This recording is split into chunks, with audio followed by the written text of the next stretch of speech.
Bruh. So last night was the final class of my Accelerator program. My Accelerator has 4 different programs: the idea stage, the build stage, pre-seed, and post-seed. So I just finished the idea stage, and last night we had to do our pitches, right? And the interesting thing is that, I didn't know what he meant, but like on the first class we took, it was 6 weeks, so it was six classes, not classes. Class is a weird way to put it, but six sessions, right? And on the first session, the program director said, like, you know, a lot of you won't make it till the end. And I was like, how can you not make it to the end? You either got a scholarship to be in this program, or you paid, a couple $100 to be here. Why would you not, bro? My class started with 10 plus people.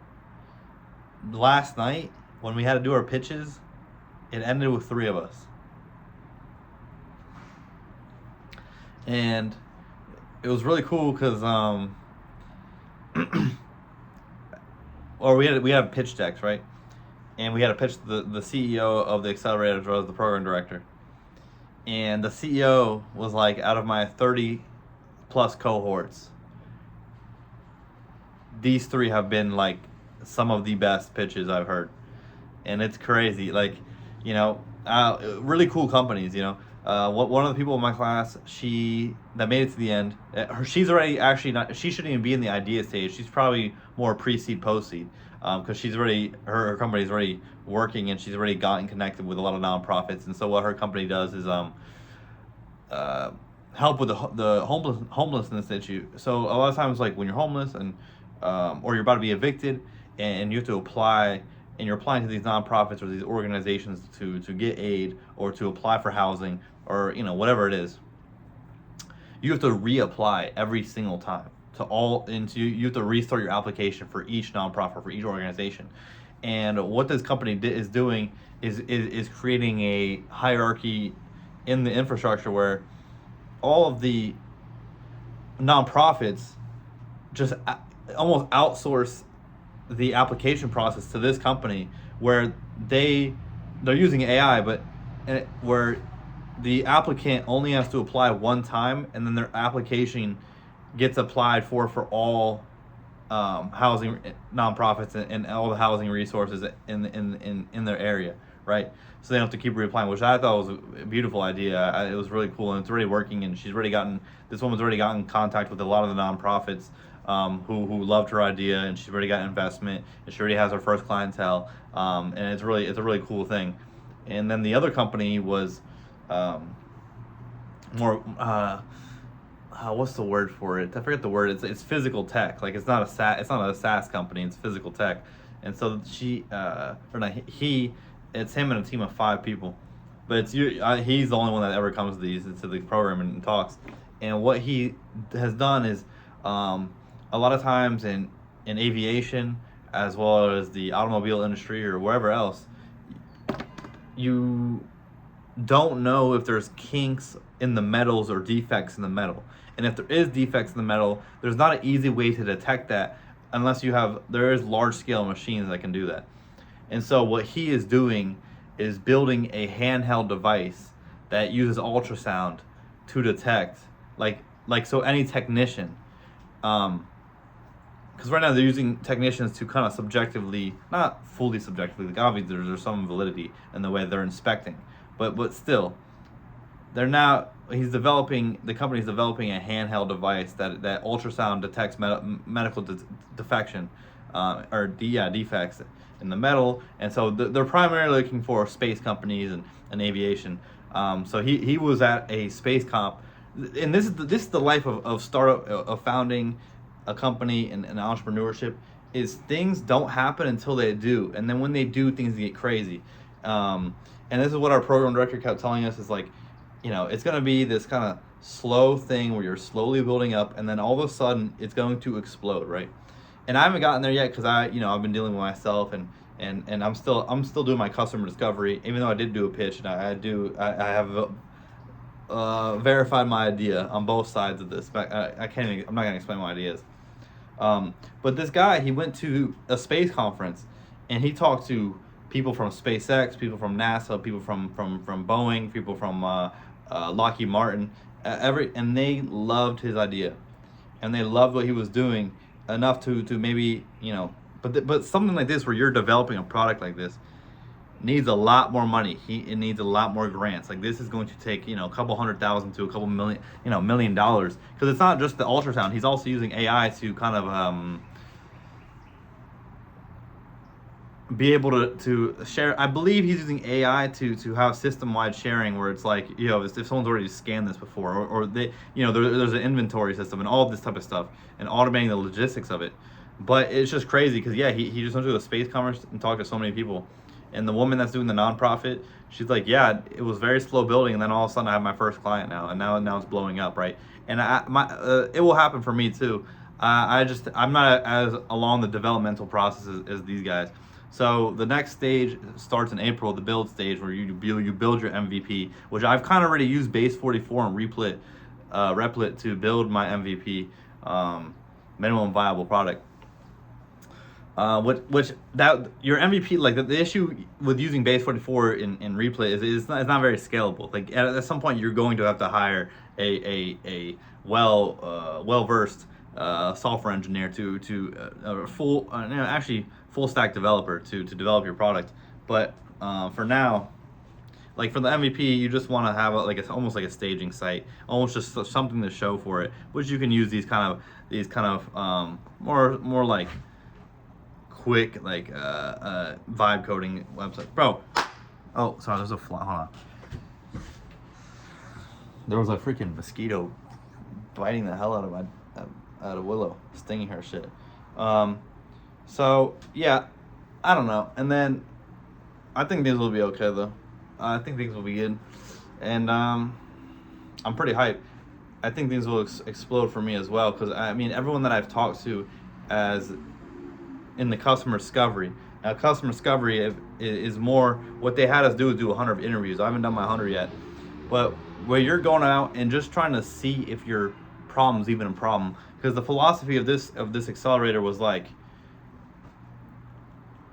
a lot of startups fail. I think the number was whatever, like 60% of startups fail, 70%, because they build a solution for first they just think of a problem quickly, and then they immediately pivot to a solution for that problem, right? And then they solve it. They build this thing, and they take out these loans, and they spend all this money, and they build this thing, and they solve this problem, then they solve a problem that nobody gives a fuck about. So that's one issue. The other issue is that they pivot to a solution too quickly, right? And their philosophy was like, you need to don't think about the solution. That's like the last thing you think about. You should be almost like a PhD thesis, like a PhD student in your problem. Like you should know your problem so well, because then when you know it so well, then the solutions will come along, right? So I'm still and so part of that is customer discovery, where you're going out and you're just trying to see if your problem is a problem. So you go into your field, if it's healthcare, fintech, whatever it is, and you go start talking to people that could be to potential customers for you, and you never bring up your solution. You don't talk about you just say, hey, what's the biggest problem that you're facing, and you just try to see if your problem's a problem. And I had a couple of people in my class where after doing even 20 interviews, 30 interviews, they realized that their problem is not a problem that anyone gives a fuck about. I mean, I had one guy that was really big, gym going guy, and he wanted to solve the problem of people. He wanted to have a macro counting app, which there's already a million macros for your protein, carbs, and fat, but he wanted to then have something that tells you what to eat at certain restaurants, right? Like because the issue for people that are on a diet, people that are on the grind, people that are eating healthy, people that are gym goers, is like you don't know what's healthy at restaurants, right? You don't know what's going on, and so the app will just tell you like what's the healthiest thing, what are the macros for whatever. But no one gave a fuck. No one cares. That like it's a problem, but it's not like a big enough problem that people care about. But my problem was such a pain point. My problem was such a big problem that the director was like, yo, you need to interview me because I've been dealing with this, right? And that's what you want.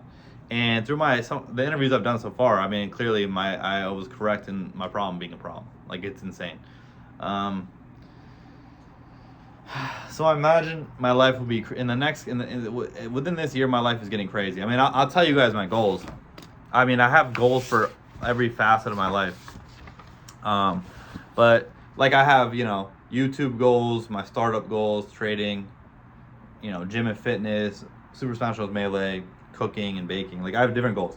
But in regards to my startup is to finish my 100 interviews, to develop my MVP, to get into the pre-seed accelerator, to compete in a pitch competition, because I had a couple of people in my class that have already done pitch competitions, already won pitch competitions, or got second, third place, gotten $150,000, gotten $10,000. Meet an early investor and get investment, and then launch the full product. Those are my goals for this year, right? For my startup. And then for YouTube, it's get to 500 subs and monetize, and then have my first video with 10K views, and then get 10,000 subscribers, right? Like that I believe. And then I'll tell you this last one, just for Melee, is enter 5 majors or super majors, beat a top 100 player, get top 64 at one of these tournaments, learn how to reaction tech chase, swag on a top 100 player on stream, and then play on stream.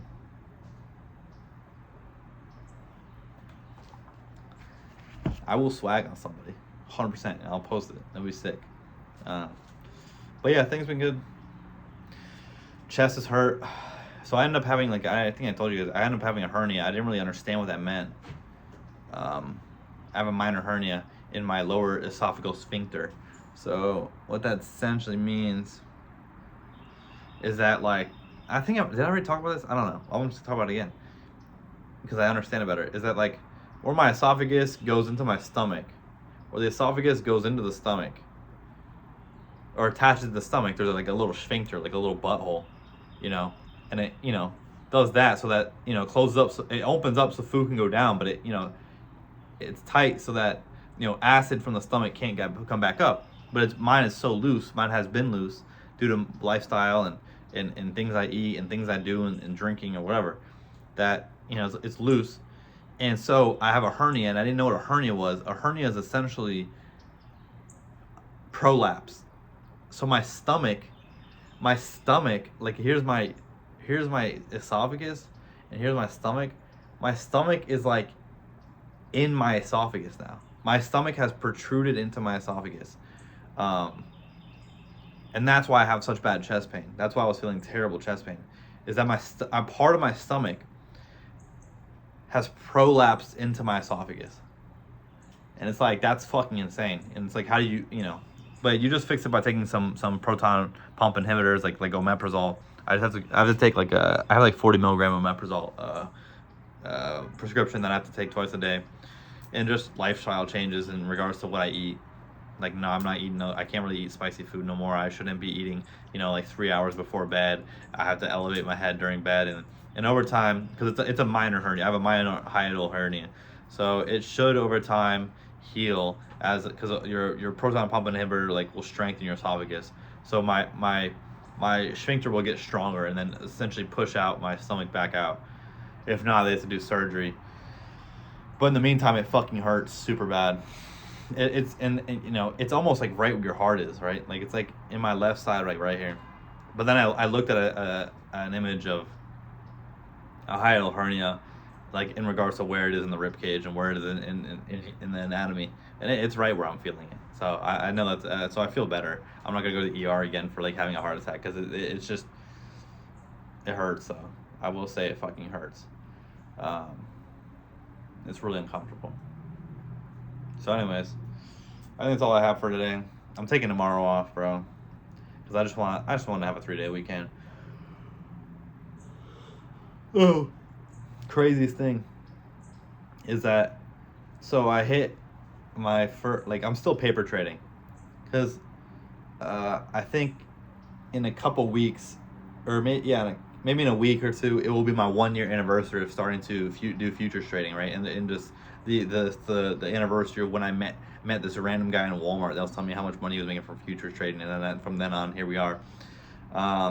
And I will either start a live account or do prop firm trading soon, but which is part of my goals. But in the meantime, I'm still paper trading, just still getting I'm making sure I get it right, writing everything out, doing my journaling. Bro, like 2 weeks ago, I hit my first ever $100,000 trade. I hit a 1 to 10 RR $100,000 trade. It was fucking crazy. Then last week, I entered this trade that I saw on the daily time frame. And for those of you that don't know, bro, if you see a trade on the daily time frame, that's something that's probably gonna, like, each wick, each candle is a day. So something on the daily is gonna take like a week or two to really fulfill the whole trade.